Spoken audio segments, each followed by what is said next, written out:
Mr. Speaker, I rise today gratified to inform this Honorable House that the special measures for child witnesses as contained in Part 5 of the Child Safeguarding Miscellaneous Amendment Act 2019 have now been utilized for the first time successfully at trial in the Supreme Court. Honorable members will recall that the Child Safeguarding Miscellaneous Amendments Act 2019 received royal assent on the 6th of August 2019. Part 5 of the Act, which specifically makes provisions for special measures for child witnesses in criminal trials, came into operation on 15 July 2022. Consequently, Bermuda today fully meets the requirements of the Lanzarote Convention or the Convention on Protection of Children against Sexual Exploitation and Sexual Abuse. Mr. Speaker, as I avowed in previous ministerial statements in this Honorable House on the subject matter, members will appreciate the practical challenges and sensitivities at play when securing evidence in open court from child witnesses in sexual assault cases. Judges must balance the procedural fairness to the accused against the need to safeguard child witnesses from being re-traumatized by the trial experience.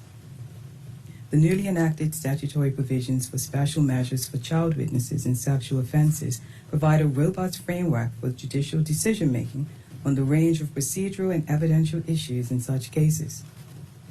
One of the new special measures that is now available is the pre-recording of a child's evidence. Mr. Speaker, with the astute assistance of the Director of Public Prosecutions, Ms. Cindy Clark, I am able to share with this Honorable House the following account of the practical application of special measures permitting the recording of child witnesses' evidence by pre-recording in the Supreme Court. Mr. Speaker, in November 2022, and I am intentionally not stating specific dates or gender to protect the victim, pre-recorded child witness evidence was used for the very first time in this jurisdiction in a Supreme Court criminal trial. In that instance, a young victim under the age of 10 gave their evidence in Justice Sybil Williams' chambers, where it was recorded for later use at trial. Present in the judge's chambers as the evidence was recorded were presiding Judge Justice Sybil Williams, the Director of Public Prosecutions, Ms. Cindy Clark, Defense Counsel, Ms. Elizabeth Christopher, a witness care officer from the Department of Public Prosecutions, a court-appointed intermediary, and the court clerk. Including the child witness, there were 7 persons in total. All of the attorney's questions put to the child witness were pre-vetted by the intermediary to ensure that the questions were suitably age-appropriate. The defendant was not allowed in the judge's chambers during the recording of the evidence. Rather, the defendant was located in the courtroom with an audiovisual link provided for them to observe the child's evidence as it was collected in real time. Great care was taken to ensure that the defendant could communicate with their legal counsel privately and that the child witness was not able to see nor hear the defendant during the process. Additional soft-touch accommodations included the absence of official courtroom attire, such as wigs and gowns.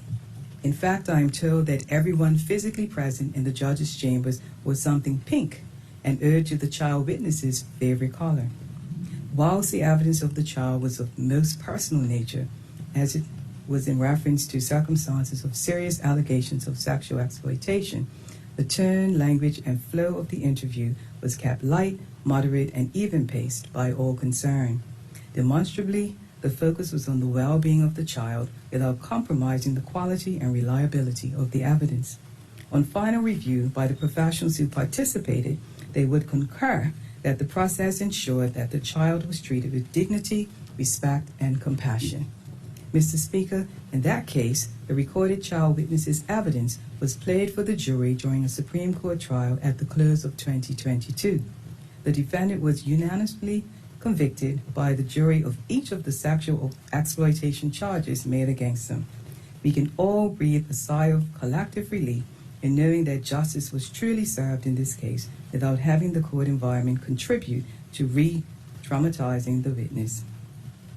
This child witness was never required to confront the defendant, nor was she obligated to testify in the intimidating courtroom setting in front of the adult jury. The defendant faces sentencing next month, and the prosecution is confident that this was a secure conviction made possible because of the use of the special measures provisions. Mr. Speaker, I can also report that a second use of the special measures procedure took place during the week of January 30th to February 3rd, 2023. I am advised by the Director of Public Prosecutions that the pre-recording of the child's evidence in that case was equally successful. Confidence by professionals in their use of the procedure and the many recognized benefits to the overall administration of justice are lauded across the legal profession and the Interagency Child Safeguarding Committee. I am further advised that interest among the legal profession is such that the Bermuda Bar Association is looking to run a training session for its members on the special measures procedure. Mr. Speaker, the government has been unfaltering in reforming our laws to ensure adequate safeguarding of our children and guaranteeing that new child safeguarding laws are effectively implemented and operationally successful. To that end, budgetary resources via the Department of Public Prosecution's 2022-23 vote were properly used to procure 20 iPads for the very purpose of pre-recording and playing child evidence. In concluding my remarks, Mr. Speaker, I wish to take this opportunity to thank Justice Severe Williams and the staff at the Registry of the Supreme Court for urgently facilitating the pre-recording of the evidence of children in the sexual offense trials mentioned. The professional conduct of our public officers has been exemplary as they facilitated all of the necessary logistics for the collection of the evidence with dignity and integrity without compromising the overall fairness of the trial process. I extend additional gratitude to the Director of Public Prosecutions and her stalwart team of Crown prosecutors and witness care officers for their persistent efforts to aid in upholding the law, especially in these extremely sensitive cases. Public officers from the Ministry of Legal Affairs and Constitutional Reform and from the Ministry of Social Development and Seniors, as well as partners from the criminal justice and child safeguarding teams, took time to attend parts of the trial to bear witness to the effectiveness of the special measures provisions in action. They are to be thanked for their collective engagement, which adds to the ripple effect of public confidence in the measures and ultimately in reducing the hesitation of victims and families to report crimes against children. When speaking on this topic, Mr. Speaker, I always close with a clarion call to the public to remind us that every child deserves a safe and healthy childhood, which means we must all remain vigilant and play our role as we continue to protect our children from those who seek to cause them harm. Thank you, Mr. Speaker.